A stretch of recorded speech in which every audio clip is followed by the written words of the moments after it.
bienvenida a nombre de Versiones. Mi nombre es Lilith Gadea, soy egresada de la Facultad de Derecho de San Marcos. Darle la bienvenida a todas, todes, todos. Esta es la sesión número 2 del ciclo de conferencias por el mes del orgullo, celebrando el orgullo, o bueno, por lo menos recordando nuestro orgullo desde la casa en este tiempo de cuarentena. Esta sesión número 2 vamos a desarrollar el tema a partir de las experiencias tanto académicas como de activismo de las panelistas que tenemos invitadas el día de hoy. Antes de comenzar y darle las palabras a las ponentes, solamente quiero recordar algunas formas de convivencia que les voy a pedir que respetemos todos los que estamos en la sala, ¿no? Bueno, primero para ingresar a la plataforma les voy a pedir a todos que tengan la cámara y el micrófono apagados. Todas las intervenciones deberán ser respetuosas hacia los presentadores y a la comunidad LGTBIQ+, en general, recordando también que este es un ciclo de conferencias que debe permanecer como un espacio seguro para todos. De haber preguntas, les voy a pedir que por favor las vayan colocando en el chat de la plataforma y las mismas se contestarán una vez finalizada la charla en función del tiempo disponible. En caso de que necesiten manipular el volumen de la presentación, deberán hacerlo desde sus dispositivos y no desde el micrófono de presentador. Las participantes que no cumplan con estas pautas, lamentablemente van a tener que ser excluidos de la charla y no podrán ingresar nuevamente a la sala virtual. Bueno, habiendo dicho esta primera parte, vamos a empezar la mesa dándole la palabra a nuestra primera ponente, que es Lucero Cuba, que va a desarrollar el tema sobre infancias LGTBI más en la familia y en la escuela. Ella es socióloga, especialista en género, educación y evaluación, con estudios en la Maestría de Estudios de Género de la Pontificia Universidad Católica del Perú. Ha realizado investigaciones cualitativas y cuantitativas sobre violencia familiar y escolar hacia personas LGTBI en el Perú. Para explicar un poquito la dinámica, todas las ponentes van a tener entre 15 a 20 minutos para dar su ponencia y luego ya yo voy a pasar a leer las preguntas de la audiencia que hayan puesto en la cajita y se les va a dar 10 minutos a cada ponente para que puedan responderlas. Entonces, le doy la palabra a Lucero. Ya. Gracias, Lili. A ver, voy a empezar compartiendo la presentación. Estoy acá. Permitir. Ya. ¿Se escucha, no?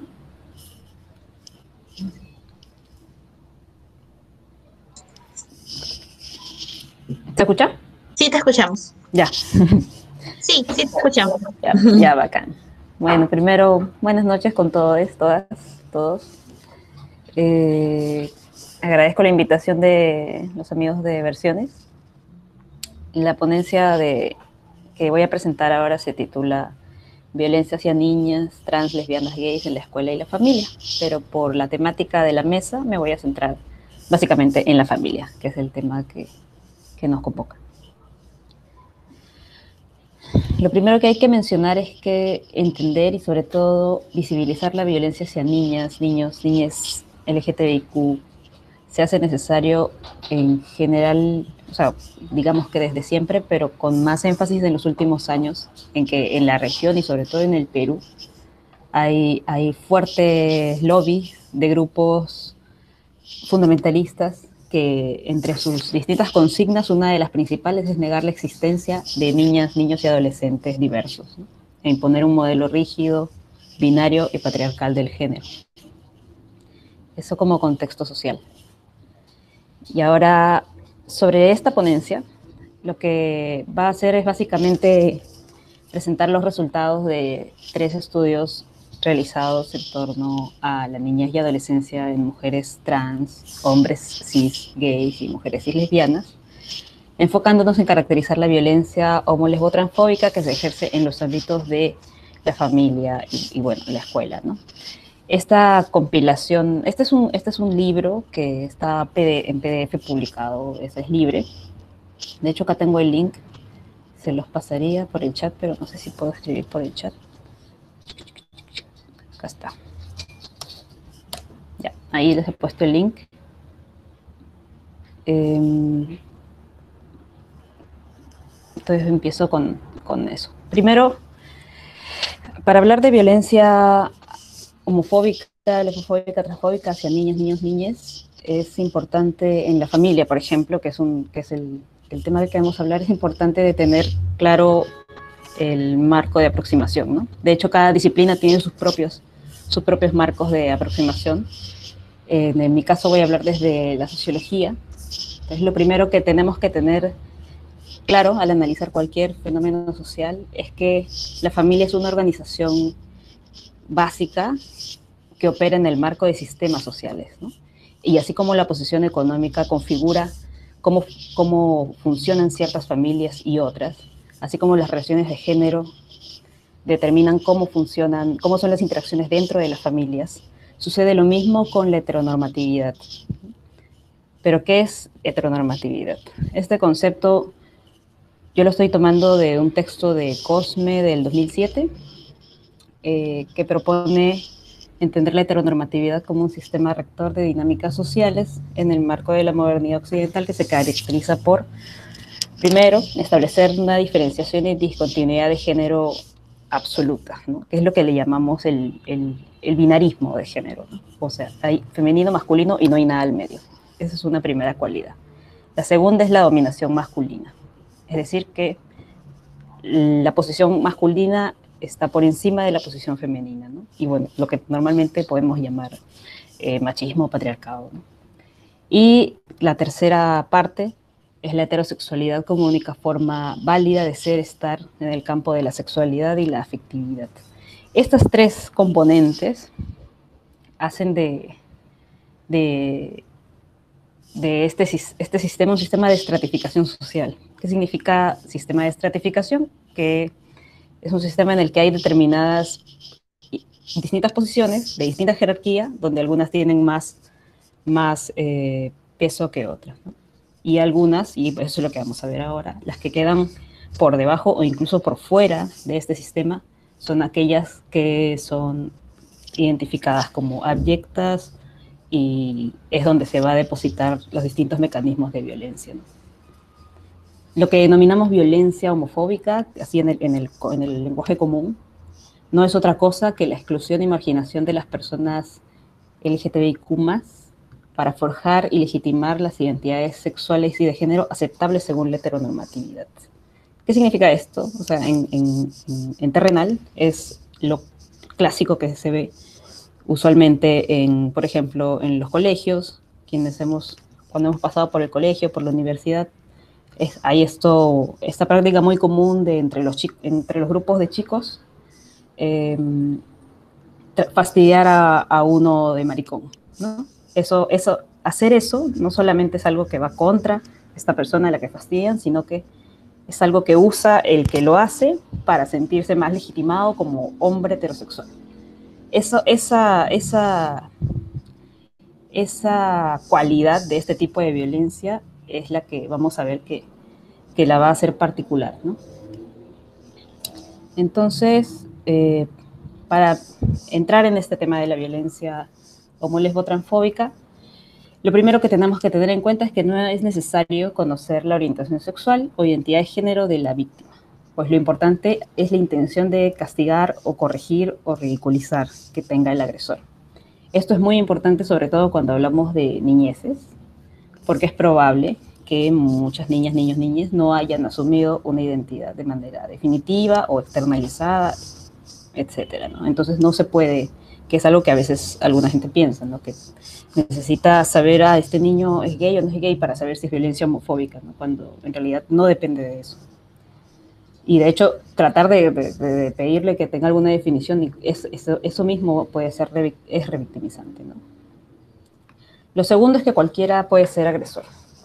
Esto, pues la violencia homofóbica es un tipo de violencia estructural, como ya he intentado plantear, ¿no? No es algo que se le ocurra a un individuo, no se trata de personas especialmente malas o violentas, sino que hay una estructura social que legitima y refuerza esa violencia, de tal manera que es algo que puede practicar mucha gente de manera muy cotidiana y sin tener mayor sanción, ¿no?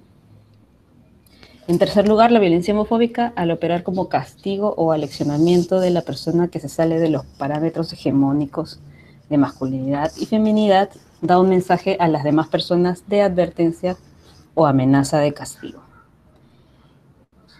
Entonces, muchas veces, y es por eso que se dice que el daño se extiende. Cuando, digamos, en un grupo, por ejemplo, en un salón o en una casa, eh, alguien agrede homofóbicamente a una persona, hay otras personas que están, digamos, expectando, que pueden tener también identidades diversas que por extensión se van a sentir también agredidas, ¿no?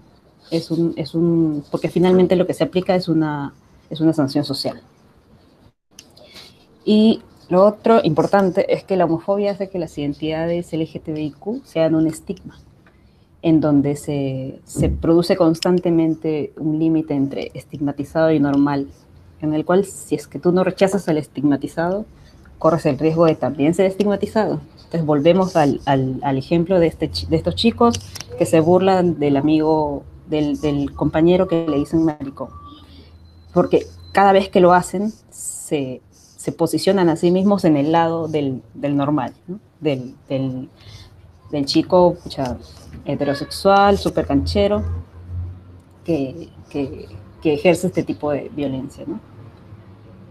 Y de hecho, eso también, este efecto estigma puede aislar, en determinados contextos, aislar a la víctima. Porque ¿qué pasa si, volviendo al ejemplo, fastidiaron al compañero de maricón, todo el tiempo lo fastidian, es constante? Entonces hay un amigo, un tercero, que le parece que la situación está mal y quiere defender al amigo.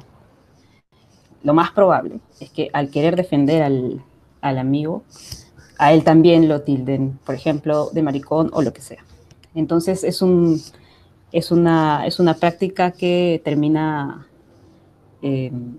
aislando y polarizando, digamos, una situación, lo que lo hace bastante complicado de tratar.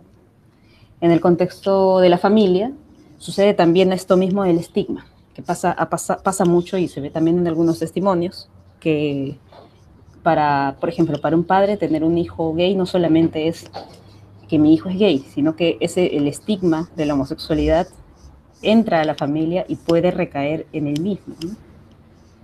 Y ese es uno de los motivos también más potentes por los cuales algunos padres de ahí emplean represalias, ¿no? Esto para tener claro la idea en general de la violencia, ¿no? Sobre el estudio, los hallazgos que voy a mostrar son a partir de en el caso de la familia, que es esta primera de aquí, es de un estudio cualitativo en el que se entrevistó a 34 personas adultas de trans, lesbianas, gays. Entonces estas personas adultas hablaban de sus experiencias de cuando eran niñas y adolescentes, ¿no? Entonces, si lo vemos en tiempo, si estas entrevistas se hicieron entre el 2015 y 2016, digamos que la narrativa de las vivencias de estas personas se ubican por lo menos 25 años atrás, ¿no? Aún así, cuando vamos a ver los hallazgos, vemos que muchas cosas todavía no han cambiado, ¿no? Ya. Lo primero que se encontró sobre la violencia homofóbica en la familia es que muchas de estas manifestaciones no son vistas como violencia por los agresores, generalmente los mismos padres u otros adultos, sino que suelen ser vistas como formas de criar correctamente a un niño o niña.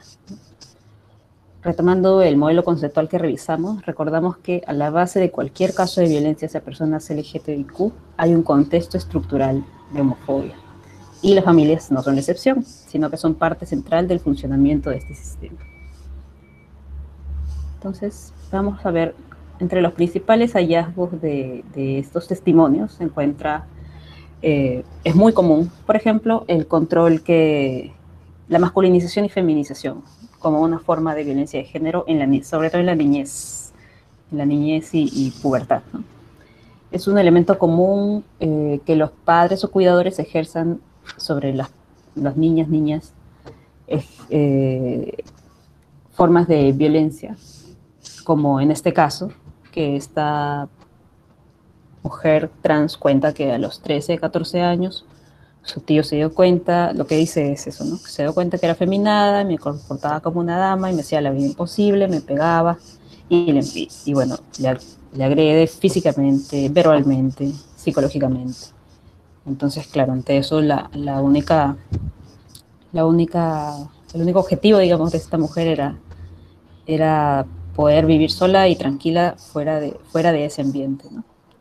Y esto solo y esto estamos hablando de una expresión de género, ¿no? Porque seguramente a los 13 o 14 años esta persona todavía no se definía soy trans o soy mujer necesariamente, sino que ahí estaba recayendo sobre todo en la expresión de género. Otra forma común de violencia desde el entorno familiar es la búsqueda entre comillas, deshomosexualización de la persona, ¿no? Que son en algunos países ha habido casos, bueno, en Ecuador fue muy famoso todas las clínicas de deshomosexualización, y en general en muchos países ya al cabo de un tiempo estas prácticas están penalizadas. No es el caso de Perú, no se sabe de tantos lugares, pero de hecho sí hay, por ejemplo, en este caso, esta mujer lesbiana cuenta que primero que la mandan al psicólogo y luego la llevan a este templo de Pare de Sufrir y también le pasa por todo este trance bien traumático, ¿no? Otra forma de violencia desde el hogar es la expulsión, o sea, la expulsión del hogar, ¿no? Lo cual es una violencia en dos sentidos, ¿no? Primero, desde lo económico o material, que la persona queda en el desamparo, tiene que agenciarse vivienda, comida, o sea, todo, ¿no? Abandonar los estudios, etc. Y lo segundo es la dimensión psicológica de esta acción, ¿no?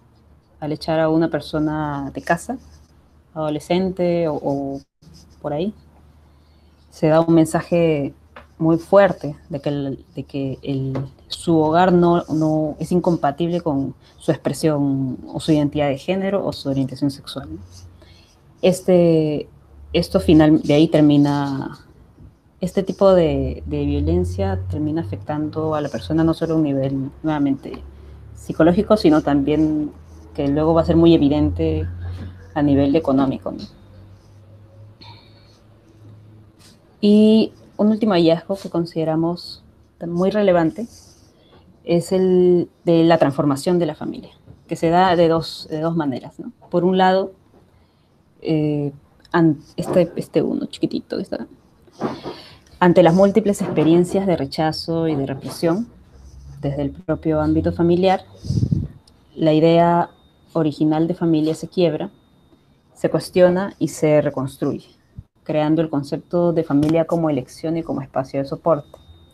Entonces acá hay una resignificación, digamos, del concepto de familia, ¿no? Que ya no se trata o sea, meramente de lazos de sangre, que era lo que estaba dado, sino de su función de soporte.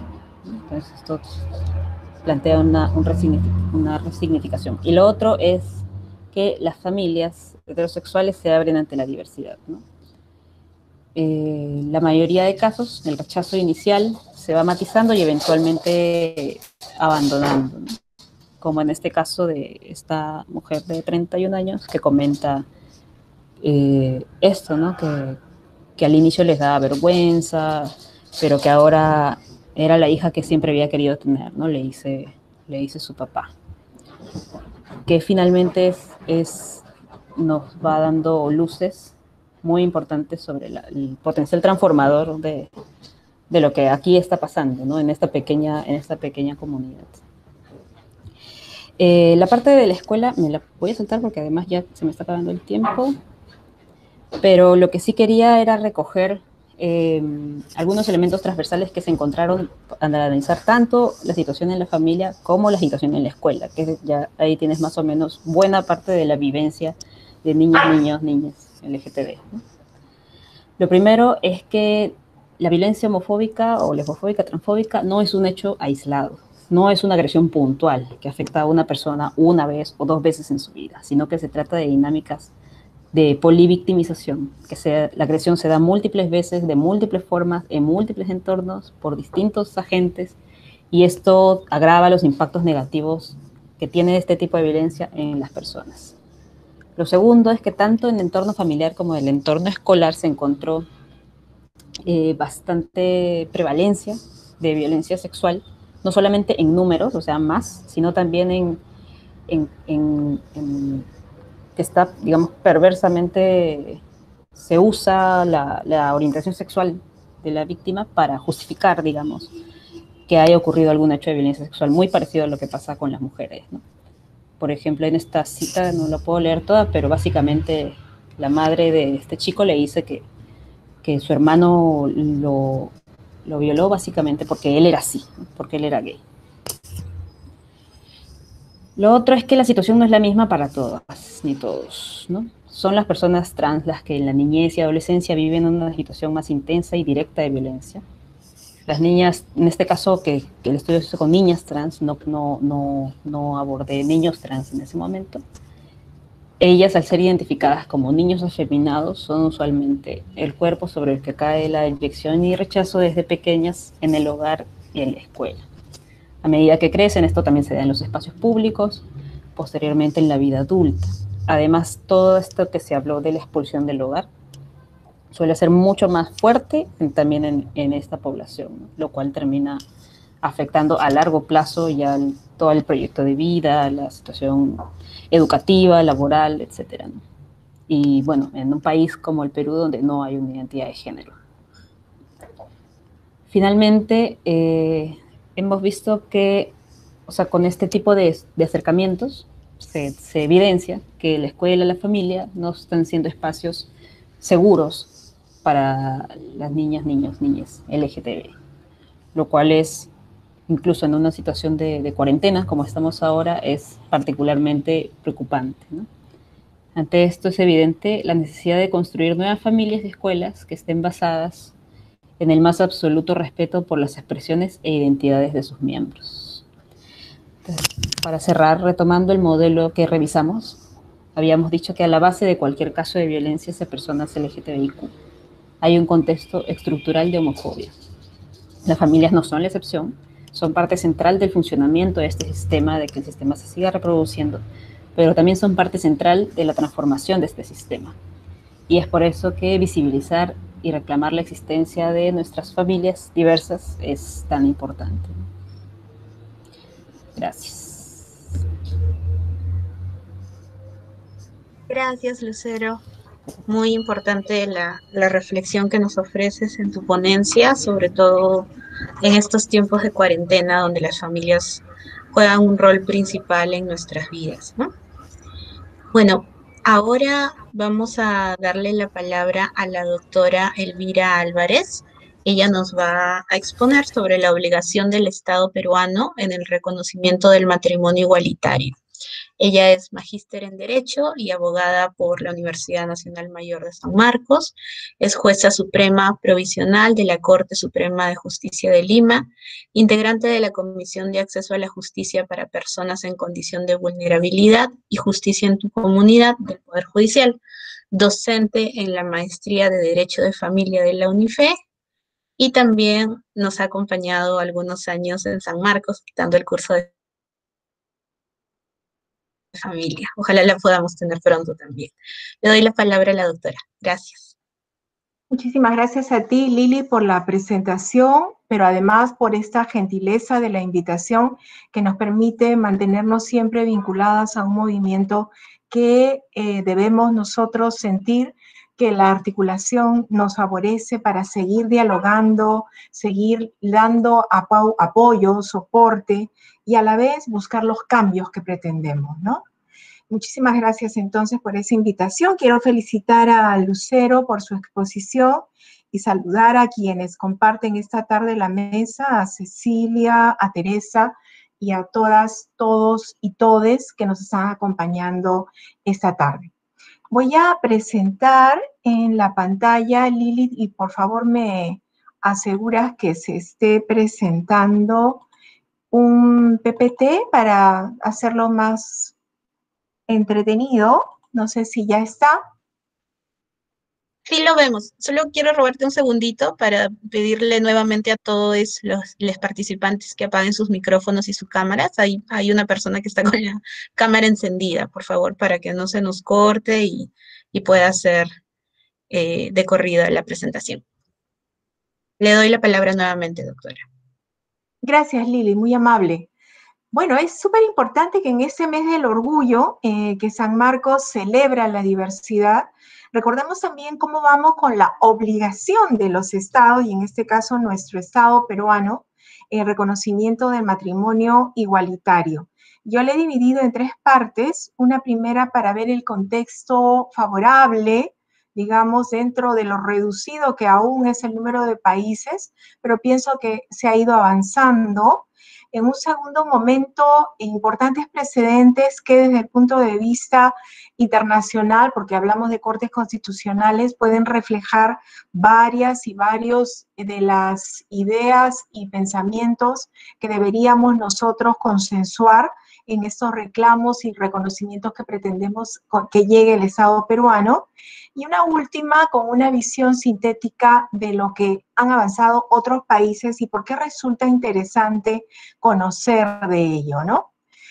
La última, por supuesto, noticia importante que nos ha venido de Costa Rica y que todas y todos recordaremos porque fue hace muy poco, el 27 de mayo ya Costa Rica tiene un matrimonio igualitario. Antes tenía una fórmula para la unión, pero lo importante ahora es que la ha sustituido y ahora sí tenemos un matrimonio igualitario que dentro de América Latina tiene un reflejo muy interesante.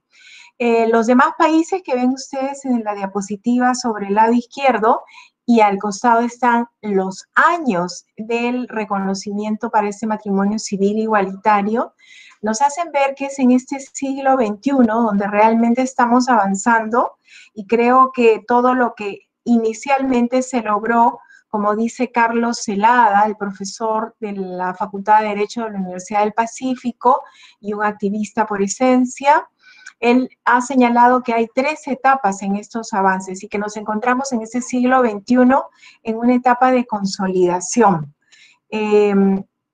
Pero esa etapa de consolidación, en verdad, lo que va a lograr es que las acciones que los ciudadanos vayan ampliando y transformando efectivamente sean recogidas en la legislación. Lo que queremos es que la sociedad cambie y que las leyes que no lo reflejan, sobre todo en nuestro Estado peruano, esa transformación, pues bueno, se sepa de que acá existe aún un conflicto porque se trata de dar en plano de igualdad la misma posibilidad que los heterosexuales. Entonces, hay un reconocimiento pendiente y nosotros lo que queremos hacer es simplemente abordar desde la estrategia jurídica, que no es la única, porque siempre hay que buscar, como bien decía Lucero, los cambios en las miradas desde las familias para lograr estos consensos. Pero si no lo logramos, entonces estaríamos prácticamente señalando de que hay fantasmas que no han logrado un reconocimiento y el Estado estaría señalando entonces que no todos estamos considerados por igual. El presidente de Costa Rica, seguramente cuando ustedes han visto este mensaje, ahí dejo el link para quien quiera verlo, fue justamente el 26, ¿no? A partir de mañana, decía de Costa Rica reconocerá el matrimonio igualitario y por lo tanto las parejas del mismo sexo, y de hecho una pareja lésbica que contrajo matrimonio el primer día, fue dado publicidad, creo, en todo el orbe, recién bajo una misma bandera, como decía él, estamos construyendo una mejor nación. Yo diría que no es solamente el propósito de construcción, sino de mantenimiento, de consolidación.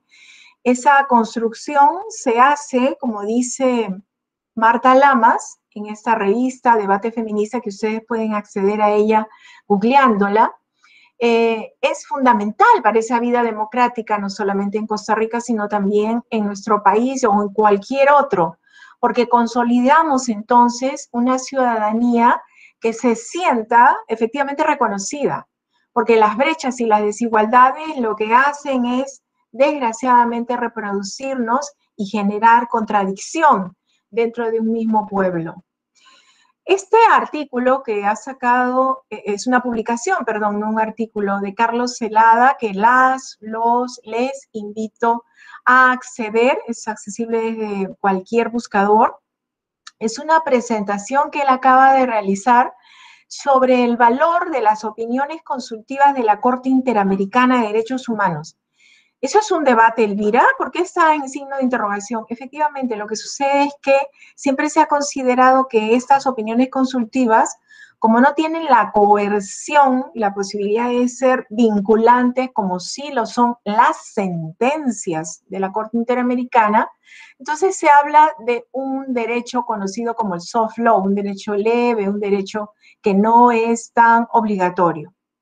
Sin embargo, lo que hace Carlos en esta publicación, y yo felicito porque es, además de una enorme contribución rigurosa, como siempre los artículos de él, lo que hacen es abordar la esperanza de un cambio que debe merecer para la propia Corte Interamericana en su reglamento y en la óptica para que los demás estados partes también contribuyan a esa nueva opinión o a esa opinión mejorada, que se entienda que desde el aspecto formal aún no son vinculantes, pero sí si lo enfocamos desde el control de convencionalidad. Y yo traigo enseguida, partiendo de esa idea, la opinión consultiva 24-2017, que es súper importante porque es una opinión consultiva, como ustedes recordarán, que contribuyó desde que se hizo la consulta por el propio país de Costa Rica a dar nuevas luces sobre el matrimonio igualitario y por qué esta protección a las familias que se conforman por parejas del mismo sexo. Entonces, una de las, voy a citar varias, pero la primera es el punto 8 de la parte resolutiva, cuando señala bien la Corte Interamericana, existe la necesidad de garantizar el acceso a todas las figuras existentes en los ordenamientos domésticos o nacionales, incluyendo esta del derecho al matrimonio. Como ustedes recordarán, hay otro artículo 4 de la Constitución peruana que dice: yo promuevo el matrimonio y protejo a las familias. Muy bien. En cualquiera de los dos ámbitos, no hay por qué segregar, hacer una separación o restringir el acceso al matrimonio y dar protección a las familias originadas por parejas del mismo sexo. Decir que esto no se ajusta a ley y que la interpretación del artículo 4 de la Constitución solamente está para las familias heterosexuales o los matrimonios entre parejas heterosexuales, constituye una discriminación. Y como toda discriminación, no puede ser mantenida. Hay que variar estas pautas. Y no solamente señala eso, la opinión consultiva, sino que en la parte sexta de la resolución misma, señala claramente que se trata de proteger las vidas privadas y las vidas familiares. O sea, protejo familias, protejo a sus integrantes, protejo los derechos de esos integrantes de cada familia. Y cuando protejo entonces el vínculo familiar, así como lo hago para las familias heterosexuales, también lo debo hacer para las parejas del mismo sexo. Y esto no es más que acoplar a la realidad una protección que, si bien inicialmente las legislaciones señalaban, bueno, las familias heterosexuales, creo, como hemos hablado de transformaciones y del respeto a les ciudadanos, entonces estamos hablando también de la extensión de esa protección para seres humanos que la requieren igualmente. Y su orientación sexual no tiene de ninguna manera una excusa para los estados, parte de la Convención Americana, los estados suscriptores, sino que por el contrario, esta garantía se extiende también hacia ellos. No es necesaria entonces la creación de nuevas figuras jurídicas. Ustedes recordarán que el anterior Congreso de la República, ese que nos trajo tantos dolores de cabeza, efectivamente habían varios proyectos sobre unión civil, reconocimiento de pareja, pero no querían ellos aceptar que se pueda extender los efectos de una institución ya consagrada en toda nuestra legislación, como es el matrimonio. Y acá existe un principio que es transversal a todos los sistemas de protección de derechos humanos, que es el principio pro persona, y que en la Convención Americana o Pacto de San José está en el artículo 29. Si yo señalo que puedo extender las instituciones ya existentes, entre ellas el matrimonio, a parejas del mismo sexo, entonces estoy también reconociendo la protección que se les debe otorgar, el acceso a la formalización como una posibilidad, dependerá de cada pareja si desea hacerlo y en qué forma o cuándo, pero que este sea un derecho porque sería el medio más sencillo y eficaz para asegurarles a sus integrantes todos los derechos, tanto patrimoniales, desde el punto de vista hereditario, comerciales, todo lo que pueda desprenderse del vínculo de estas parejas que contraen matrimonio, como lo contraen también las parejas heterosexuales. Carlos Zelada tiene un artículo ya específico que me voy a permitir también comentar y recomendar, por supuesto, es accesible, está en la página web. Él lo titula Camino al altar, el matrimonio igualitario. El sistema interamericano, a partir de esta opinión consultiva del 2017 que nos hemos permitido comentar, ha dado un referente, ¿no es cierto? Y lo he puesto en rojo para dislocar de una vez la heteromirada del sistema. Recuerden, no está con S, sino cis-tema del derecho internacional público. Es un buen momento, por eso decía de que yo comparto con él esta posición de que efectivamente estamos en un momento, diría, precioso para que el debate continúe bien encaminado, por supuesto, y que se crean alrededor de él consensos sociales para este matrimonio igualitario. Ahora, el derecho no siempre es el mejor aliado. Ustedes recordarán que en nuestro país han existido por lo menos 4 acciones contra el currículum de educación básica regular, cuando incluía como un enfoque el de género. Ha habido otra acción contra la posibilidad de la OE, o sea, cuando se habla del tema de la decisión sobre nuestros propios cuerpos.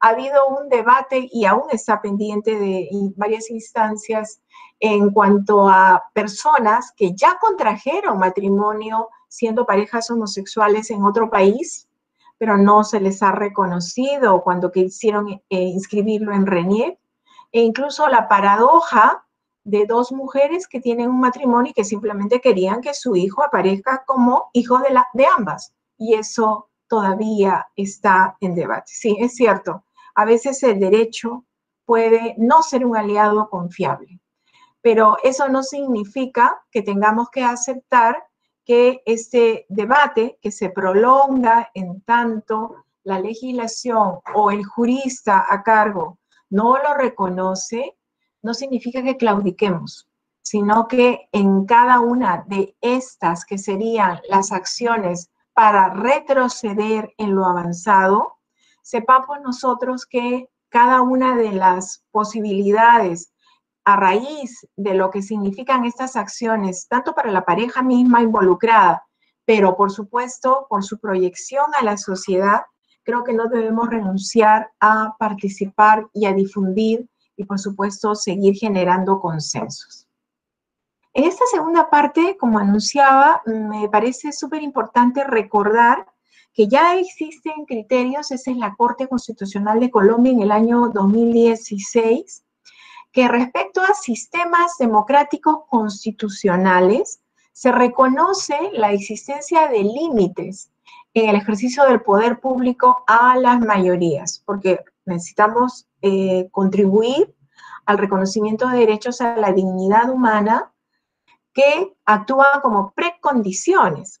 Entonces, la propia Corte señala, no se puede supeditar indefinidamente el ejercicio de los derechos individuales a las injusticias derivadas de un principio mayoritario. Yo puedo ejercer mi derecho porque tengo la misma dignidad inherente a cualquier otra persona con una orientación sexual diferente. Lo que quiere decir, en palabras de la Corte Constitucional, la protección, nuevamente este verbo rector, proteger, garantizar los derechos fundamentales también para los grupos minoritarios, entiéndase, las parejas del mismo sexo. Y es que el concepto de familia en una sociedad tan plural, la colombiana como la nuestra, no tiene un solo concepto único y excluyente, ¿no? Si no, no habrían, por ejemplo, esas familias ensambladas que tienen hijos de la primera pareja, de la segunda e hijos de la que conformaron ellos al unirse. Estamos hablando de sistemas diferentes a eso que fue la tradicionalmente reconocida como familia heterosexual, pero que viene a ser nada más y nada menos tampoco que reconocer la libertad del ser humano, ese libre albedrío que nos es tan connatural, porque es nuestro primer eje de crecimiento y desarrollo en familia. Y se confronta con todo aquel que quiera discriminar, separar, restringir por razones de orientación de género. Eso no debe ser admitido. Finalmente, la Corte Constitucional de Colombia ha señalado que si mantenemos un régimen jurídico diferente para parejas homosexuales, estaríamos aceptando que la discriminación puede aún imperar en una sociedad. Y eso no puede darse. Esta otra sentencia que me he permitido también traerla para comentarla, igualmente con el mismo propósito, para ir asentando criterios que nos puede ayudar al debate y generar respuestas favorables, porque ojo, ustedes recordarán esta semana el Ballet Municipal de Lima tuvo que cerrar una clase telemática de ballet dada por el primer bailarín porque hubo alrededor de la demostración de este arte muchos comentarios groseros y totalmente fuera de lugar, ¿no? Entonces, hablamos de un movimiento contrario al reconocimiento de derechos y en todo caso, la demostración de que en el inconsciente de la sociedad, como bien decía Lucero, y las familias, todavía se habla de la necesidad de evitar esto, ¿no? Fue vergonzoso, por eso lo traigo a colación, porque es de esta semana, y a mí me demuestra una vez más que hay mucho todavía por qué luchar a favor de estos cambios, ¿no? La Corte Constitucional en esta sentencia que me permito comentar señalaba que cualquier voluntad responsable para conformar una familia debe ser aceptada porque está basada en la elección de esas personas de orientación sexual diversa. Entonces, hay una exigencia a que si yo tengo, como cualquier otro ser humano, un libre desarrollo de la personalidad, soy un ser autónomo, eso lo dice la Constitución, en nuestro caso también está consagrado, y a mi autodeterminación, entonces debe tener cabida una figura distinta de la unión de hecho como mecanismo para este origen formal a la familia. Por eso digo, no es que se imponga, sino que sea accesible y que quede a elección de la pareja. La heterosexualidad, nuevamente, hay que reafirmarlo, no es una característica predicable de todos los tipos de familia, como tampoco lo es la consanguinidad, y sino que lo digan las parejas que adoptaron niños. Es un denominador común de la institución familiar en sus diversas manifestaciones, y aún cuando las causas individuales para conformar una familia son tan múltiples y variadas, determinar si está presente en las uniones homosexuales. El quid iuris, como decimos los abogados, que en realidad sería el centro de esta discusión, no se determina entonces por quién conforma la familia, sino por el libre ejercicio de quienes así desean, eligen y son contestes en afirmar su derecho a formar una comunidad de vida.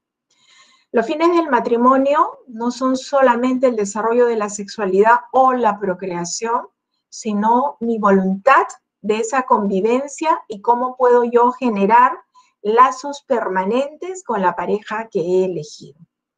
Voy avanzando porque sé que debo respetar los tiempos para no mortificar a nuestras siguientes expositoras y quiero ya ir terminando con esto. La libertad constitucional, entonces, de unirse a otro ser humano mediante un vínculo jurídico, natural o solemne por medio de la celebración de un matrimonio es un derecho. Es tan convergente, tan esencial como la necesidad de relacionarse con otra persona, tal cual las parejas heterosexuales, y sus efectos trascienden la vida en sí misma, porque incluso hasta después de la muerte, las personas continúan caracterizándose y determinándose sobre la base del vínculo, por eso hablé de los derechos hereditarios, que contrajeron. Yo recordaré esta sentencia, que es un proceso de amparo, sentenciado también, y este es el que está todavía pendiente ante el TC, que la persona que solicita un reconocimiento de un matrimonio homosexual, lo único que ha hecho es defender su vida, su identidad, su integridad moral, psíquica y física. Esa es su posibilidad, tal cual los heterosexuales. La igualdad ante la ley así debe ser entendida e interpretada, porque su honor y buena reputación, si desea conformar una familia, debe ser para ella, para él, para esta persona en general, simplemente reconocida por los estados, porque además existen consensos universales como estos principios de Yogyakarta, que lo que hacen es extender la Declaración Universal de Derechos Humanos para personas homosexuales, bisexuales, transexuales, transgénero, porque ya estaban incluidos en el artículo 2 de esa Declaración Universal. No es nada novedoso. Las personas que se relacionan entonces con parejas del mismo sexo no son menos valiosas, por el contrario, son tan valiosas y tan dignas como cualquier otra persona. Cierro entonces con una expresión del Tribunal Supremo de Canadá. Como ustedes saben, y estaba en la primera diapositiva, habló de este matrimonio como institución fundamental y lo aprobó legalizando el matrimonio en esta Carta de Derechos, la unión legal entre dos personas con un significado que va más allá del tradicional que se daba en las constituciones. Como en este caso de una pareja que contrajo matrimonio en Canadá, porque desgraciadamente su país de origen no se reconocía, y cuando vuelven a su casa en Nueva York, uno de ellos fallece, ¿no? Y le deja la herencia, porque esa es la posibilidad, trascender incluso más allá de la vida de la persona integrante. Y tuvo él que hacer un pago de herencia precisamente porque en su país no se reconocía la excepción fiscal de personas casadas. Esos son los inconvenientes entre muchos, ¿no? Y para no excederme, decía yo, en los tiempos, quiero terminar con este caso que me parece interesante, el de España, donde a partir del 3 de julio del 2005 se aprueba por el Congreso de Diputados una ley que modifica el Código Civil, ¿no? Y lo que buscamos es esto, ¿no? Que se eliminen las limitaciones existentes para el matrimonio entre personas del mismo sexo, que se modifiquen las leyes internas como se modificó en España, con los requisitos que sean necesarios, por supuesto, para el cumplimiento de la ley en cuanto a las formas muy solemnes del matrimonio, pero que sea un derecho accesible para todas, todos y todes. Bien, gracias, muchas gracias por la atención, Lili, y allí lo dejo, para no excederme en los tiempos.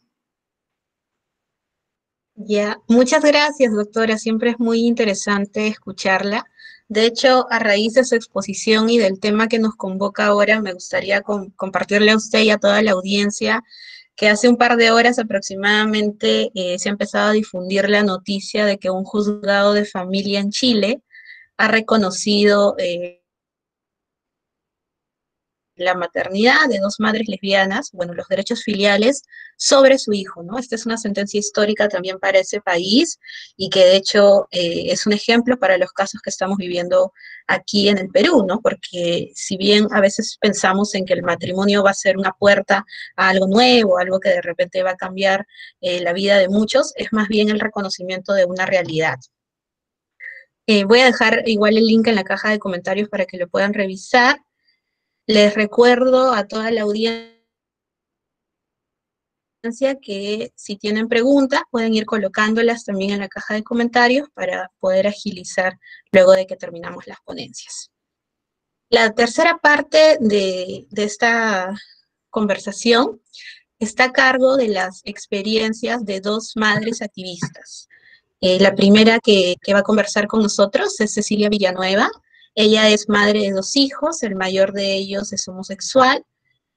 Tiene 8 años de experiencia como madre activista, en un inicio desde la Asociación de Familias por la Diversidad Sexual, y a partir del año 2016 es responsable del grupo de apoyo de madres de hijos sexualmente diversos y presidenta del movimiento latinoamericano de madres de hijos LGTB+, desde el año 2017. Van a hacer una ponencia compartida junto a Teresa Varas.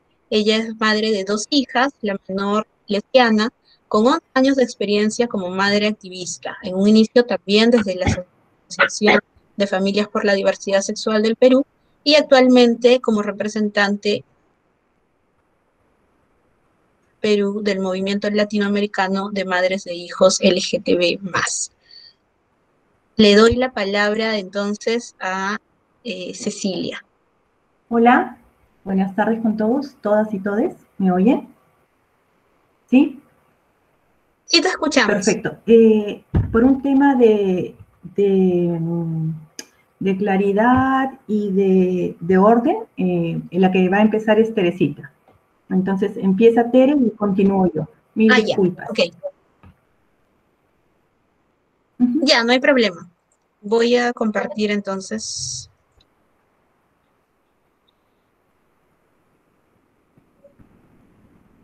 Teresa, ¿no nos escuchas? Sí, ahora quiero saber si me escuchan.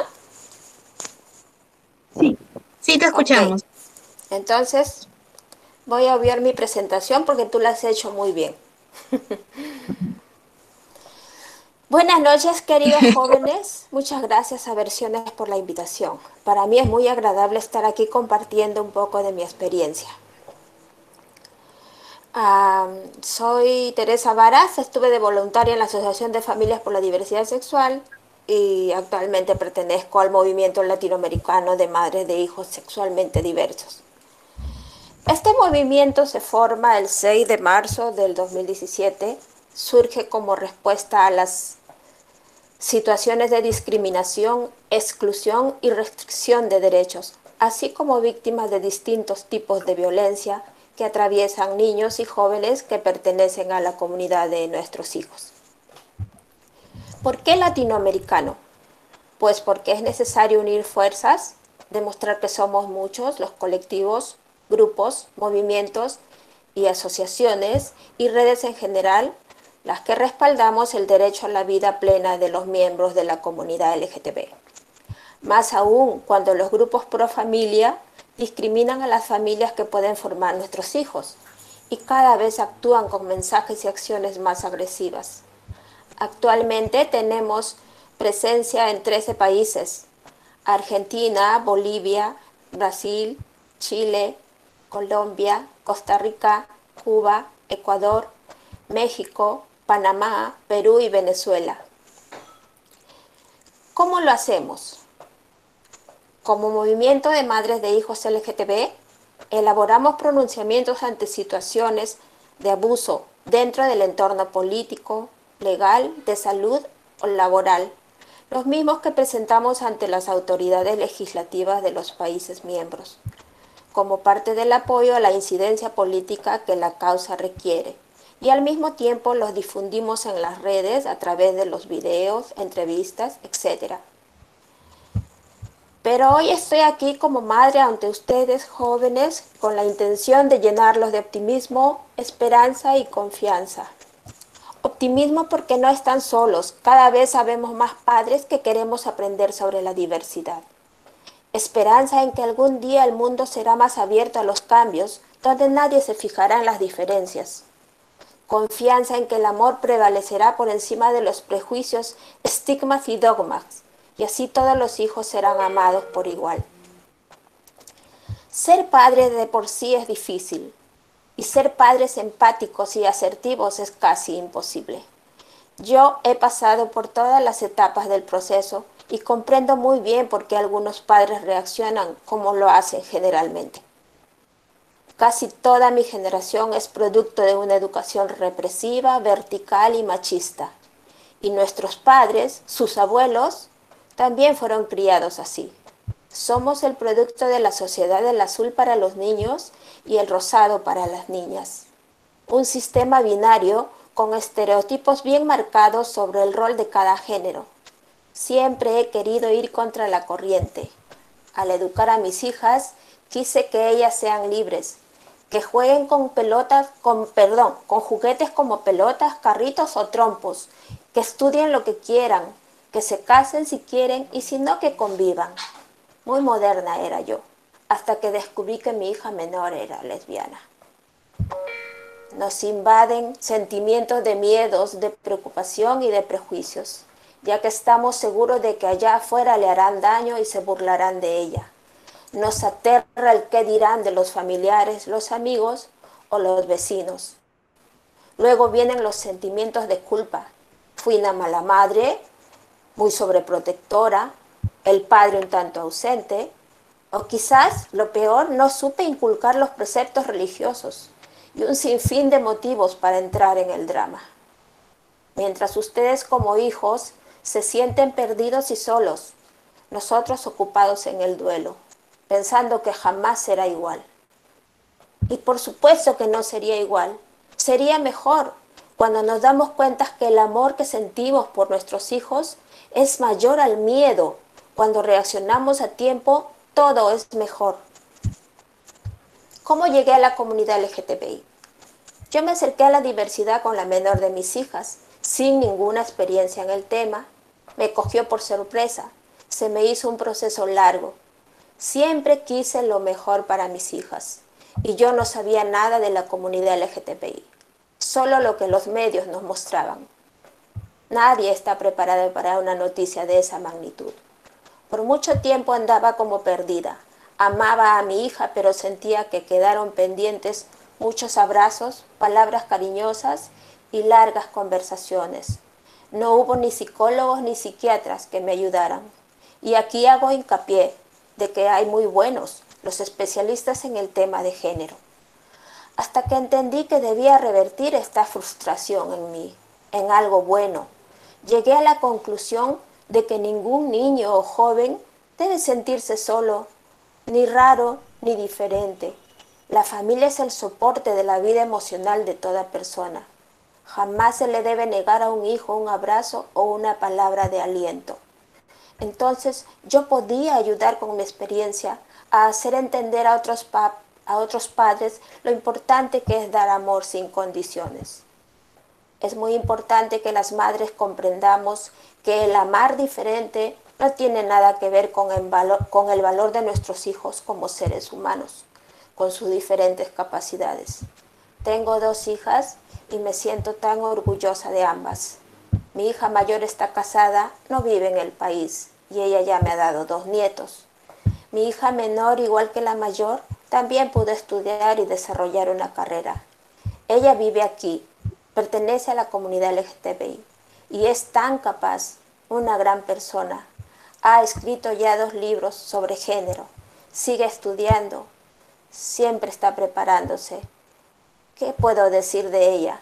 Más orgullosa no me puedo sentir, pero sobre todo, ella vive como quiere, con quien quiere, trata de ser feliz con su pareja, de quien también me siento orgullosa. Tienen mascotas, tienen una vida plena, es el sueño de familia como cualquiera de nosotros podría tener. Quizá diferentes porque en vez de ser una pareja convencional, ¿a quién le hacen daño?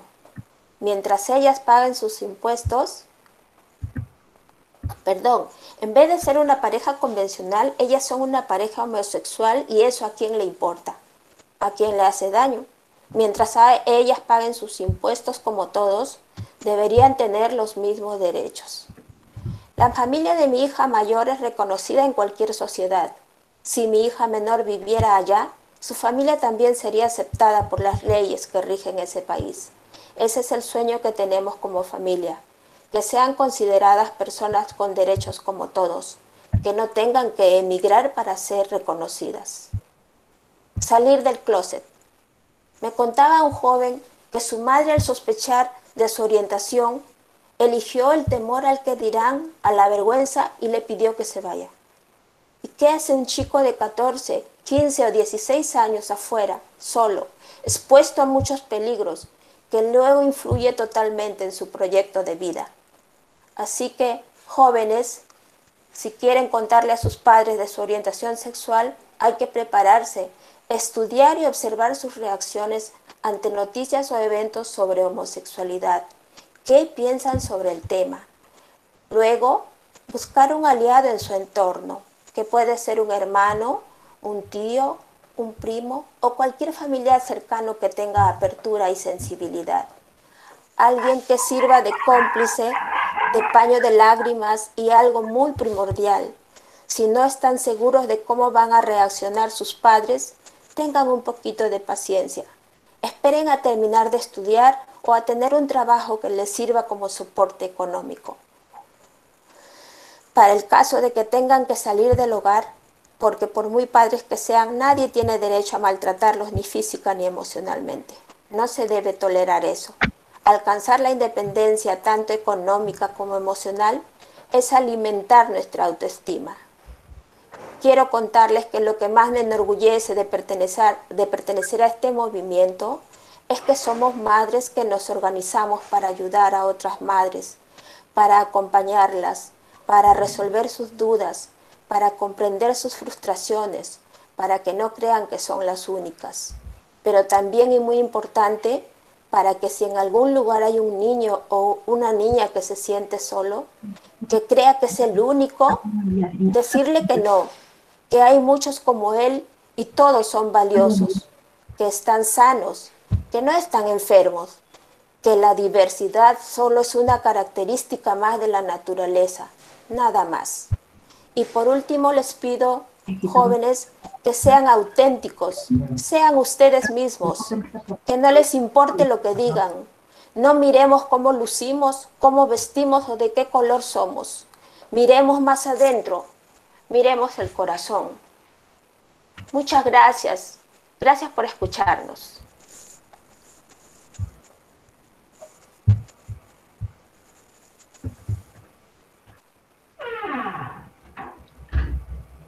Gracias, Teresa. Bueno, nos ha conmovido bastante tus palabras, creo que a todos. Bueno, vamos a darle ahora la palabra a Cecilia, ¿no? Que también ya la presenté de esta tercera parte. Estoy ahorita por compartir tu PPT. Perfecto.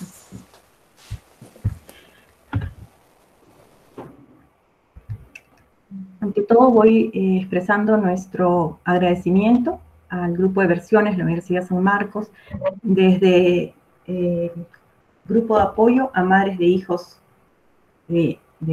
Sexualmente Diversos, y también desde el Movimiento Latinoamericano de Madres de Hijos LGTB+.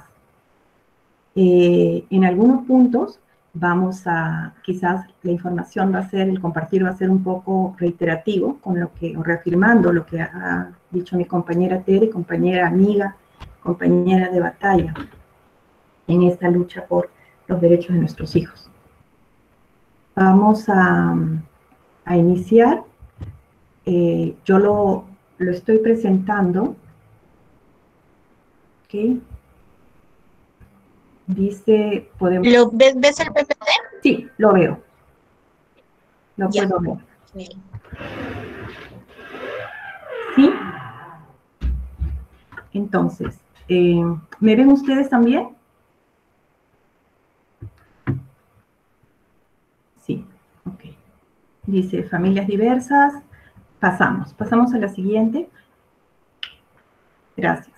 Lo que dijo Tere es que es verdad que a Tere y a mí nos llaman, nos convocan en muchas oportunidades de universidades, en diferentes instituciones, para hablarle a las madres, desde nuestra experiencia de madres activistas por los derechos LGTB hacia otras madres. Como bien lo decía Tere, entonces esta vez es diferente, porque el público no son madres, son ustedes, los hijos. Así es que lo que hemos querido presentarles en este PPT es un poco desde nuestra experiencia. Si bien dice lo que vivimos las madres cuando nos enteramos que tenemos un hijo LGTB, y enteramos entre comillas, porque a veces nos enteramos por ellos, nos enteramos por otros amigos, o también muchas veces se da que la curiosidad de algunas madres, cuando decimos que estamos ordenando o limpiando los cuartos de nuestros hijos, también me han compartido muchas veces que se enteran por sí mismas, ¿no? Desde este punto sí les podría decir que es mejor no invadir los espacios de nuestros hijos. Las experiencias por lo general no han sido tan buenas cuando los papás o sobre todo las mamás abordamos a nuestro hijo antes de que nuestro mismo hijo o hija o hije se haya reconocido y haya identificado con certeza una orientación o una identidad distinta a la de las mayorías. ¿Y por qué? Porque a veces cuando está en toda la adolescencia, está aún descubriendo, aún investigando. Entonces, nosotros podríamos provocar una confusión, quizás en vez de ayudarlo, podríamos más bien sorprenderlo y no estamos respetando ahí el tiempo que esta persona, que es nuestro hijo, tiene para lo que se llama es salir del closet, ¿no? Entonces, es diferente, hay algo que sí podemos hacer, que es, como decía Tere, dar pistas, ¿no? Por ejemplo, si tenemos sospechas, como fue mi caso, sí podríamos decir, cuando vemos un programa de televisión, una noticia o una conversación familiar, decir, qué mal que se ridiculicen a las personas de la comunidad LGTB, qué mal que se les menosprecie, se les discrimine. Si yo tuviera un hijo, es difícil decirlo, pero yo pienso que yo lo respetaría y lo aceptaría igual. No sé, debe ser difícil, pero yo creo que mi amor sería más grande y es lo que predominaría. Entonces, esas pequeñas pistas ayudan a un hijo, a una hija, un hijo, niño, niña, adolescente, ¿no? Podemos dar esas pautas, sí, pero más no invadir sus espacios. Pasamos, por favor.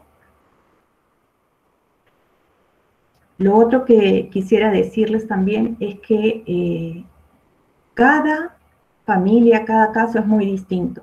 Yo les voy a compartir mi caso, no solo el mío, sino de muchas mamás con las que he conversado y que compartimos vivencias similares, a veces no tanto, unas más que otras diferentes. Pero entonces, ¿qué es lo que he experimentado desde mi experiencia con 8 años de activista? Entonces, dice ahí, inicia, diríamos que casi siempre, con una situación de desconcierto. Lo que aparece aquí en estos círculos serían el proceso de cómo asume y acepta una madre a su hijo, hija e hije. Entonces, si bien, por ejemplo, organizaciones como FAUS de Colombia, en quien he basado este cuadro, lo pone de una manera lineal, yo he preferido mantener, sí, el desconcierto, que lo llamo, como un shock inicial, y la etapa final en la cual esperaríamos que termine este proceso, como una aceptación de la madre, el padre, a su hijo, hija, hije. Y en este camino, en esta línea, aparece por ahí sentimientos, por ejemplo, de miedo, de tristeza, frustración, negación, y la culpa la he puesto en mayúscula y en negrito, y en tamaño más grande. ¿Por qué? Porque es una emoción que nos aborda y se instala en nosotras.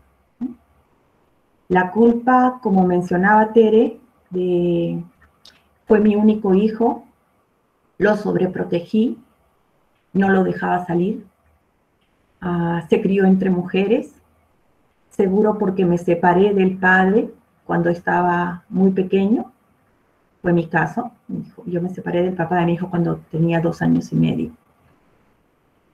Seguro que lo sobreprotegí, como les decía, seguro que porque soy madre soltera, y tantas otras culpas, ¿no? Que nos echamos atrás, las mujeres, en esto como en tantos otros temas. Luego también está la tristeza, porque decimos, bueno, y si yo lo acepto a mi hijo, pero ¿cómo lo va a tratar el mundo? Los demás los van a discriminar, mi hijo va a sufrir. O sea, por sí ya proyectamos una vida de infelicidad para nuestros hijos. Pensamos que ya su vida va a ser un fracaso, que no lo van a aceptar en un trabajo, que lo van a discriminar en el colegio, en la universidad, y que toda su vida va a ser lamentable, ¿no? Entonces, sufrimos supuestamente por nosotros, pero también sufrimos por ellos. Tenemos el descaro, yo digo, somos madres, podemos ser madres tan egoístas, que en este momento en que nuestro hijo abre su corazón y nos dice lo más importante de su vida, nos dice, se presenta con nosotros por primera vez. En realidad, vemos a nuestro hijo, hija, tal como es. Y a veces habemos madres tan egoístas que decimos, ¿por qué me hiciste eso? ¿Por qué me tuvo que tocar a mí una experiencia tan triste y dolorosa? Si yo tenía todo arreglado, yo tenía mi vida hecha, ¿no?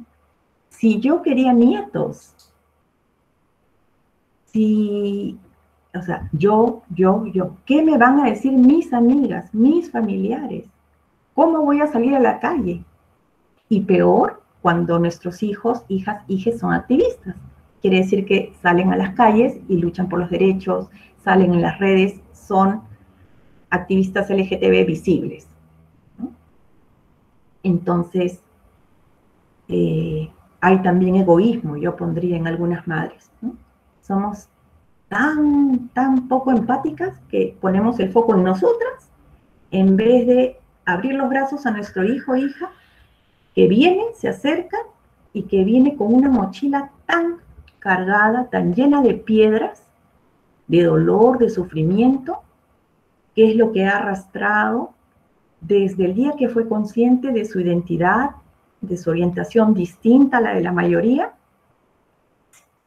y que nosotros no pensamos en otra cosa que el qué van a decir de nosotros. En vez de decirle, acá estoy, no puedo imaginarme todo lo que has tenido que pasar solo. En mi caso, por ejemplo, les comparto, sí había culpa y había frustración, pero porque yo decía, ¿por qué no fui más clara desde que mi hijo era chico en hacer enunciados en mi casa de respeto a la comunidad LGTB? Porque si mi hijo recién me lo dijo a los 18 años, él pudo haber tenido la certeza de que yo lo iba a seguir amando y aceptando y respetando y habérmelo compartido mucho antes. Y estoy segura, ya lo hemos conversado, que su niñez y adolescencia hubiera sido distinta. ¿No? El miedo también que existe por cómo irá a ser su vida, ¿no? Continuamos, por favor, Lilith. Lo que la sociedad y la cultura proyectan como pautas a seguir a los que somos madres y padres. Dicen prejuicios, prejuicios, prejuicios y más prejuicios, ¿no? ¿Qué prejuicios tenemos, por ejemplo? El rosado para mujeres, el celeste para hombres o azul para hombres que mencionaba Tere. Tenemos también ideas del machismo, tenemos racismo, tenemos consumismo, tenemos capitalismo, tenemos tantas enseñanzas que la sociedad nos impone y nos empuja a seguir patrones sin ni siquiera ponernos a reflexionar o a analizar, por ejemplo, como madre, en mi propia orientación, porque yo tengo 54 años, las personas que son de mi generación, más o menos, quizás optamos por una orientación heterosexual sin ni siquiera haber reparado en plantearnos que esto podría ser distinto por la sociedad heteronormada, ¿no? Y patriarcal a la cual pertenecemos. Y en el caso de Perú, un país de Sudamérica también. Siguiente, por favor. ¿Quiénes se encargan? ¿Qué hay detrás de todos estos prejuicios? Sabemos todos que existen grupos conservadores que se caracterizan por ser machistas, homofóbicos, misóginos. Grupos como el de Con mis hijos no te metas, ¿no? Estos gráficos deben ser bastante familiares y populares entre ustedes, lamentablemente, ¿no?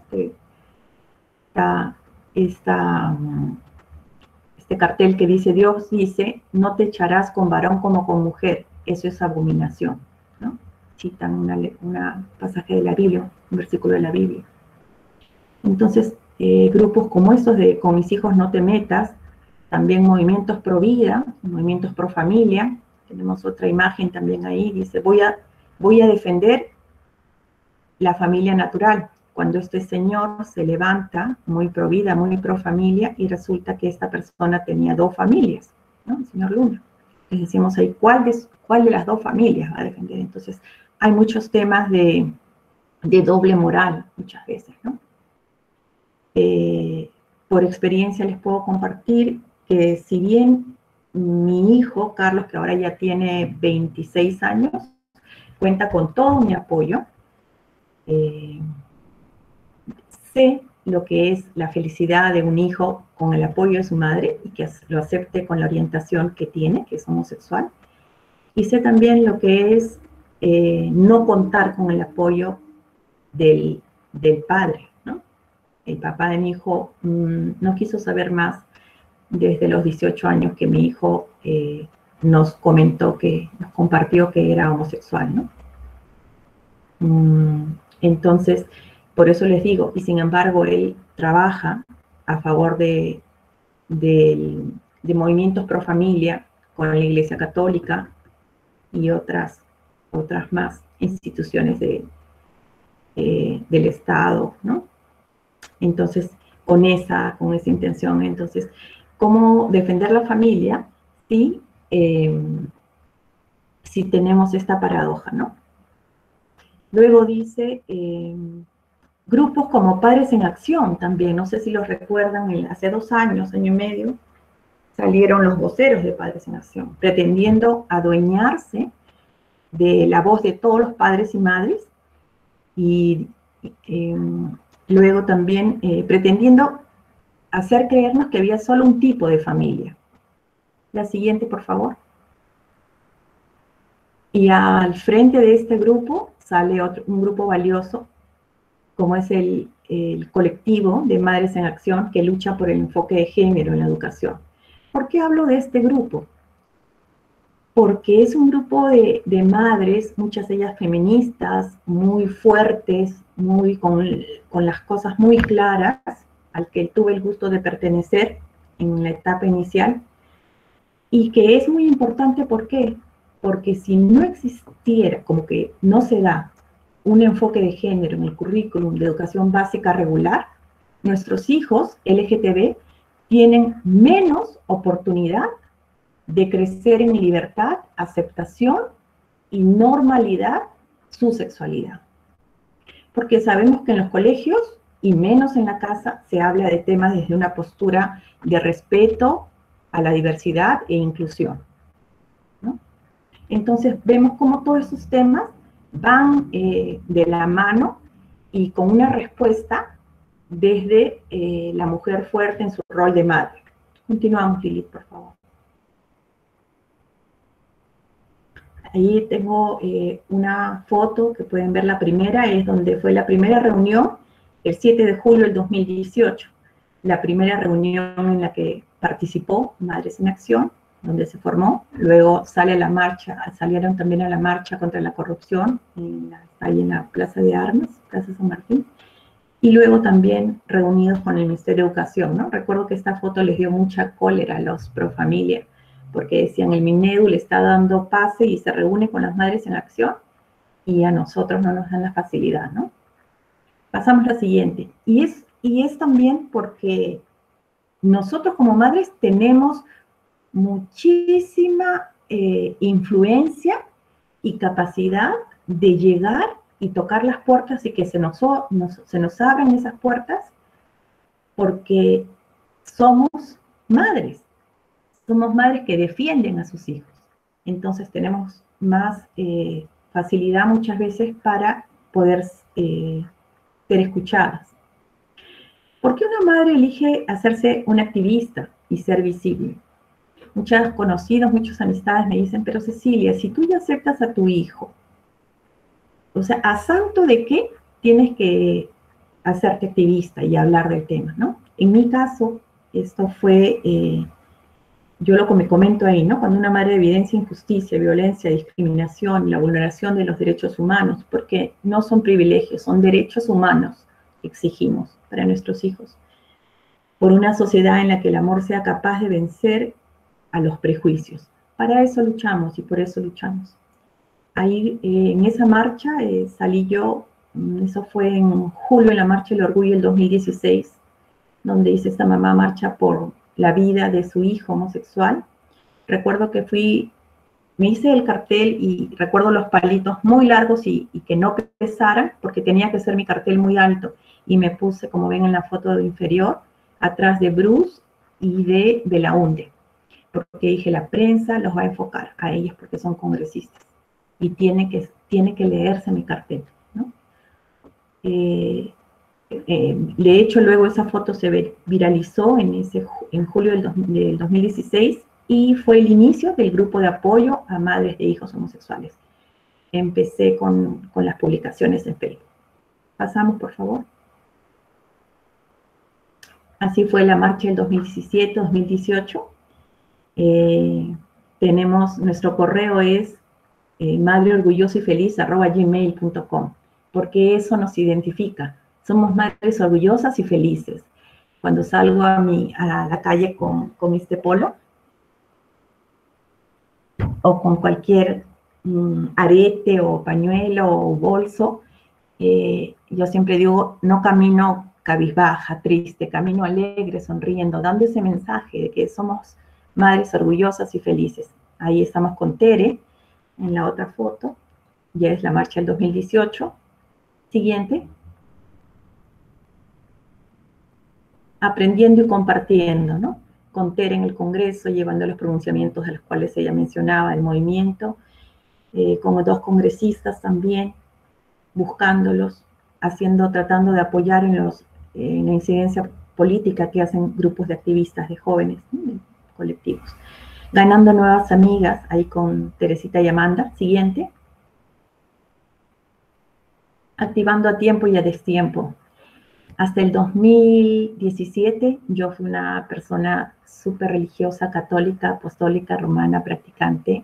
de comunión todos los domingos, confesión una vez al mes, y poco a poco la actitud que yo encontraba en la Iglesia Católica, en la jerarquía y en toda la información que se pretendía imponernos, yo fui alejándome, y entonces yo decía, este es mi nuevo evangelio. Entonces por eso digo, activando a tiempo y a destiempo.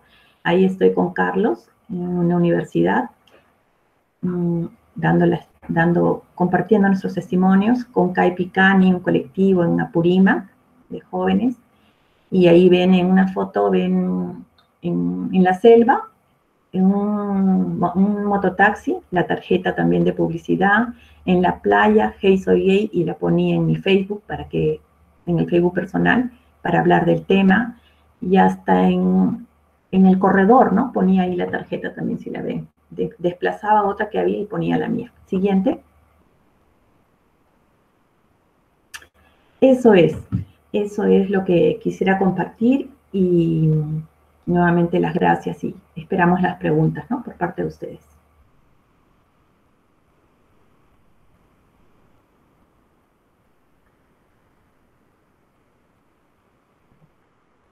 Gracias, Cecilia. Sí.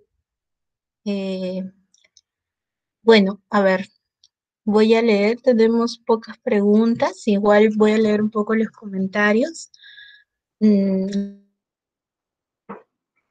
Respecto a la ponencia de la doctora Elvira, nos comentaban por aquí que si pues en esta coyuntura varios hogares, un miembro de la familia ha perdido su trabajo, eso lleva a perder el seguro, y si se enferma la preocupación es grande, ¿no? Pero si estuvieran casados, casadas, otra cosa sería respecto al seguro de salud.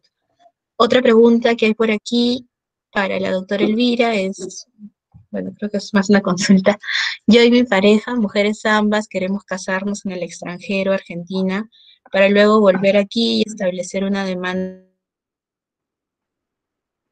ante el RENIEC para pedir que se reconozca nuestro matrimonio. ¿Qué haría que este proceso legal sea exitoso? ¿Sería estratégico juntarnos con otras parejas en la misma situación y demandar en conjunto?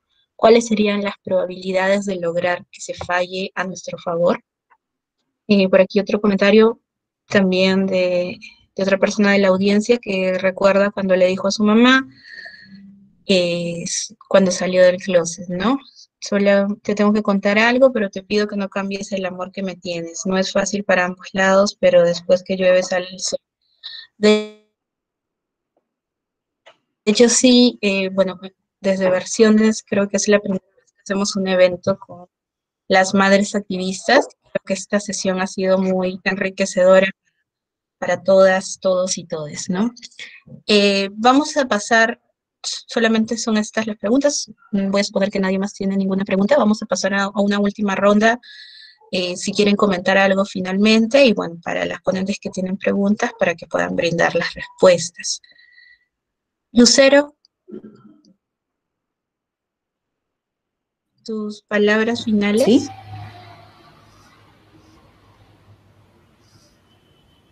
Sí.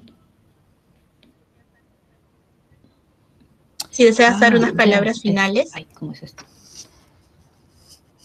Ya. No, nada, que ha sido muy, muy, como tú dices, muy enriquecedor.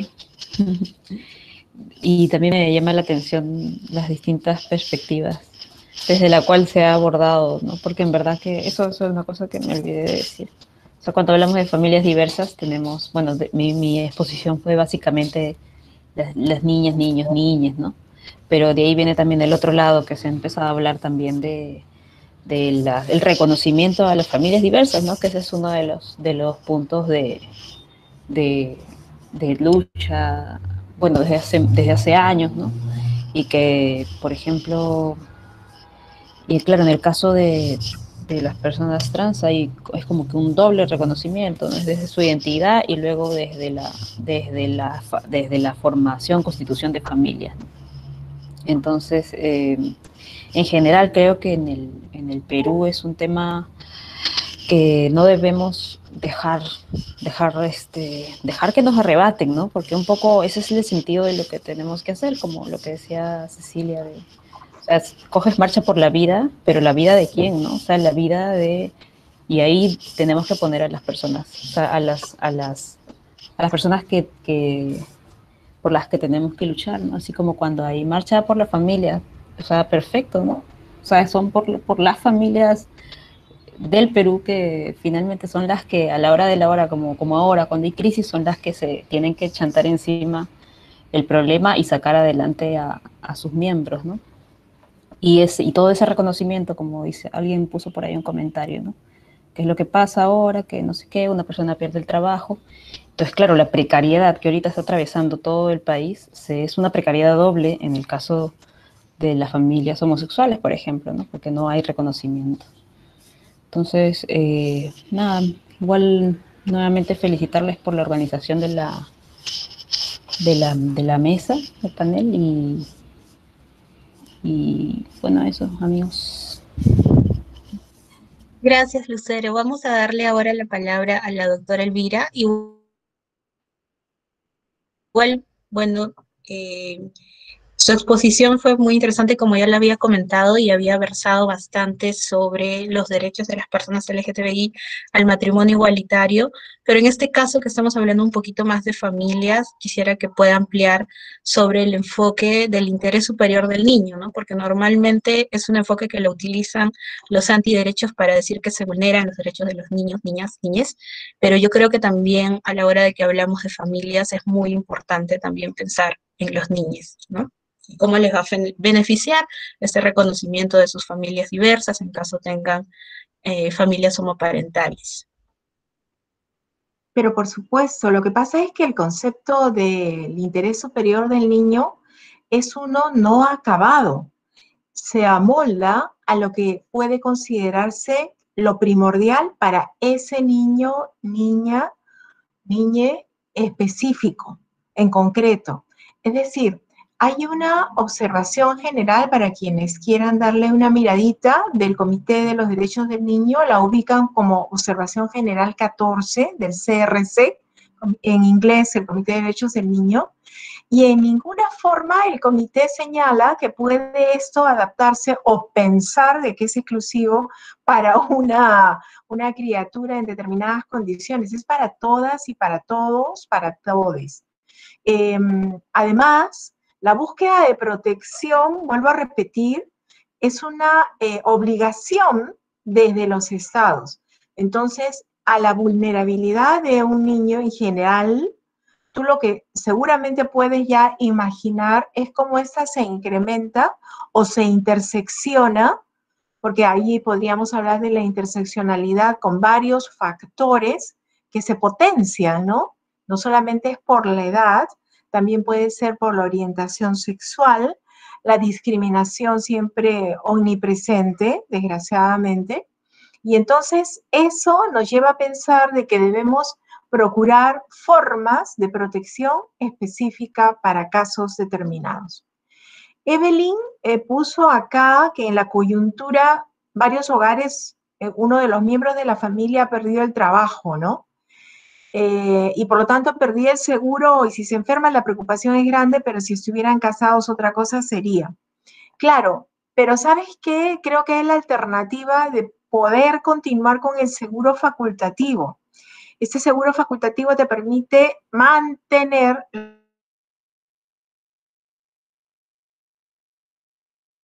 que se pueda conseguir nuevamente un trabajo la misma operatividad de antes, ¿no? Y la pregunta de Alejandra Díaz, que le agradezco también, dice que ella y su pareja, mejor dicho, quieren casarse fuera del país para volver aquí y establecer una demanda ante el RENIEC para pedir que se reconozca nuestro matrimonio. Alejandra, estamos en junio del 2020. Yo no creo que este proceso legal sea exitoso. O sea, debo ser honesta. El proceso que yo les compartí en las diapositivas es el del que fue presidente del MOL. No sé si te acuerdas que él se casó en México, ha venido con su esposo ha planteado la demanda ante RENIEC, la acción de amparo, perdón, ante el Poder Judicial, porque RENIEC precisamente no reconoció la unión y todavía no se resuelve en el Tribunal Constitucional. Entonces, yo no puedo decirte que este proceso, si tú lo inicias, va a ser exitoso. Yo más bien pensaría que hay que esperar este pronunciamiento, que entiendo puede resultar favorable. Pronosticamos eso sí que puede resultar favorable. Ahora lo que es un retraso evidente por los tiempos que ha involucrado el trámite, pero sí creo que podría darse. Juntarse con otras parejas en la misma situación y demandar en conjunto podría ser estratégico, como no, pero ya tu pregunta final me obliga también a ser honesta con la respuesta, ¿no? ¿Cuáles serían esas probabilidades? El caso Obergefell, que se planteó en Estados Unidos y que, si recuerdan ustedes, al obtener ese pronunciamiento de la Corte Suprema, muy igualitario, fueron varias parejas y se acumularon los procesos, todas las demandas.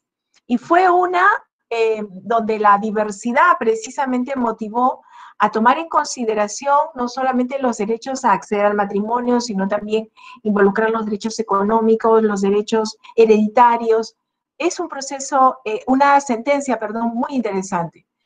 Pero a ver, en el plano nacional, por más que se junten varias parejas, si tú me preguntas cuáles serían las probabilidades de lograr que se falle a nuestro favor, insisto en la respuesta anterior.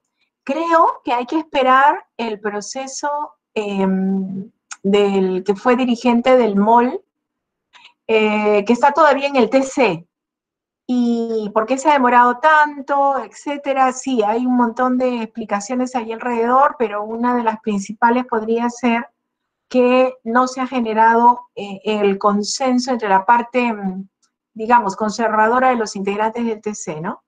Yo aspiro, por eso soy optimista, a que prevalezca una posición mayoritaria que permita resolver este proceso de amparo con una expectativa de justicia real para la pareja en concreto, pero que sí nos permita, Alejandra, pensar de que cualquier otra demanda posterior tenga ya ese refrendo constitucional del máximo intérprete en el país de la Constitución, y que por lo tanto allí sí me permitiría yo hablarte de un plano de éxito para ese litigio. Muchas gracias.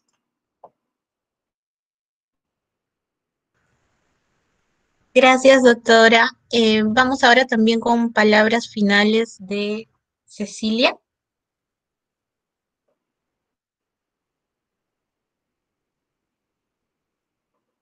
No está encendido tu micrófono. Ya está. Para cerrar, quisiera compartirles algo más. Cuando una de las emociones que también los sentimientos nos abordan algunas madres en algunos casos es, así como la culpa, el miedo, la tristeza, es el alivio. Porque cuando un hijo nos dice que lo que le pasa es que es bisexual, lo que le pasa es que no es cisgénero, que es una persona trans, que si bien ha nacido mujer o ha nacido hombre, se identifica con el sexo opuesto al asignado. Entonces, que tiene una necesidad de transitar, de ser aceptado socialmente, en fin, ¿no? Entonces, muchas veces les decía alivio porque madres nos han comentado que dicen, por fin puedo saber qué es lo que impedía que mi hijo fuera una persona extrovertida, normal, alegre, feliz. Entonces, esa es una emoción también bastante frecuente en las madres, para que los hijos comprendan, ¿no? Y lo otro es que hay un doctor en psicología que se llama Michelle Sala, que él ha hecho estudios con muchas familias diversas en los últimos 15 años en Estados Unidos. Y él dice que ha encontrado dos puntos que como madre activista lo puedo también validar. El primero es que nos hace el tener un hijo de la diversidad sexual, nos hace tener mayor apertura, empatía, solidaridad, sensibilidad con otras personas, especialmente cuando pertenecen a grupos minoritarios o vulnerables. Eso es lo primero. Por eso decimos que nos hacen, muchas mamás compartimos eso. En el movimiento latinoamericano de madres e hijos LGTB decimos, tenemos la bendición de tener un hijo diverso sexualmente, ¿no? Y nos hace ser mejores personas, es lo que hemos experimentado. Y el segundo punto, esta persona comenta que definitivamente esa aceptación, el tener un hijo LGTB y aceptarlo, amarlo, es el inicio de una relación fuerte, sólida, auténtica, verdadera, entre ese padre o madre con ese hijo, hija, hija. De ahí hacia atrás, todo fue una relación con una persona que realmente no era, no nos mostraba, no sabíamos quién era. Pero desde ahí es el momento para seguir amándolo igual, pero con la gratitud de habernos compartido quién es realmente, ¿no? Y conocerlo. Y lo otro es que quisiera, en la misma línea de Teresa, que les daba la esperanza, compartirles brevemente, leerles una carta, dice, de un padre que escucha a su hijo cómo planea contarle que tiene novio. Y su padre le deja esta nota al hijo, ¿no? Y le dice, Rubén, anoche escuché la conversación que tuviste con Miguel, hablando de tus planes para contarme que eres gay. Lo único que necesitas planear es traer el pan cuando salgas de casa, como todos los días. He sabido que eres gay desde que tenías 6 años y te he querido desde que naciste. Postdata, tu madre y yo pensamos que Miguel y tú hacen buena pareja.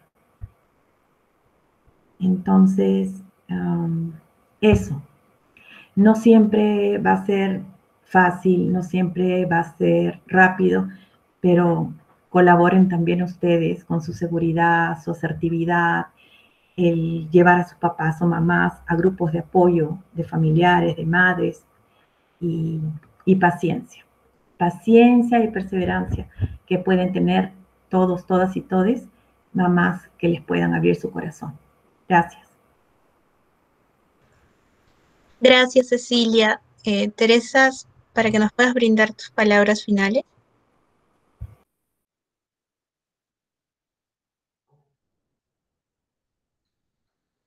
Ok, muchas gracias. ¿Me escuchan? Sí. Ya. Yo agradecida por la oportunidad que nos han dado. Ha estado muy, muy interesante la reunión. Y mi último comentario sería que con respecto a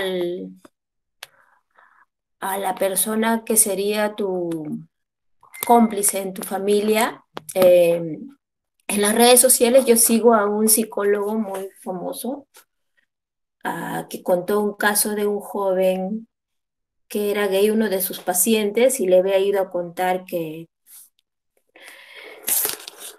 habían tenido una relación con su novio algo de 10 años y nunca le habían contado a nadie, nunca habían salido del closet, totalmente, siempre habían estado escondidos, llevando una relación y una vida paralela. Y había ido a verlo porque el novio de este joven se había muerto y no sabía qué hacer, no sabía a quién ir, no sabía con quién desahogarse. Y por eso la importancia que tiene para mí el tener un aliado dentro de tu medio, dentro de tu familia, ¿no? O de tu círculo de amistades. Es muy importante para no sentirse solos y para no caer en depresiones. Y lo último que quería comentarles que no lo puse en mis notas porque no quería extenderme. Yo cuando entré a la comunidad LGTBI conocí a las chicas trans, y me solidaricé mucho con ellas porque me parecen la población más vulnerable de los LGTBI y conocí a muchas chicas muy valiosas y muy lindas y me daban mucha ternura y mucha solidaridad. Entonces, yo vivía sola con mi esposo, mis hijas ya son independientes, entonces llegó a mi casa un sobrino que es trans, a la cual yo había ayudado a criar desde niña porque su mamá se fue al extranjero, hija de mi hermana, hijo de mi hermana, y ella se vino a vivir aquí. Y por intermedio de ella yo conozco todo los problemas que tienen los chicos trans, las chicas trans. Entonces, mi última acotación sería que eh, que nosotras como madres estamos aquí para lo que ustedes necesiten, para lo que cualquier consulta que tengan o si quieren llevar a sus mamás a algún grupo, podrían pedirnos las direcciones o los datos necesarios, ¿no? Eso es todo. Gracias. Gracias, Teresa. En general, muchas gracias a todas las ponentes que hemos tenido el día de hoy y a todos los participantes también. Por último, queremos recordarles que el próximo lunes vamos a continuar con el ciclo de conferencias. El tema que vamos a tocar es historia del movimiento LGTBIQ+. Eh, También estamos esperando que sea algo distinto a lo que hemos hecho otros años o las que se han hecho desde otros colectivos también, porque vamos a tener ponentes que no son de Lima, sino compañeros de Arequipa, Apurímac y Loreto, ¿no? Entonces, para que también nos puedan compartir un poco el inicio y la actualidad del movimiento LGTBI en sus regiones. Eso por hoy. Muchas gracias nuevamente a todos y nos estamos viendo el próximo lunes. Para que les llegue el link, tienen que inscribirse al formulario. Muchas gracias. Buenas noches. Chao, Lili. Chao, Gracias. Cecilia. Chao, chao. Chao. Chao, gracias.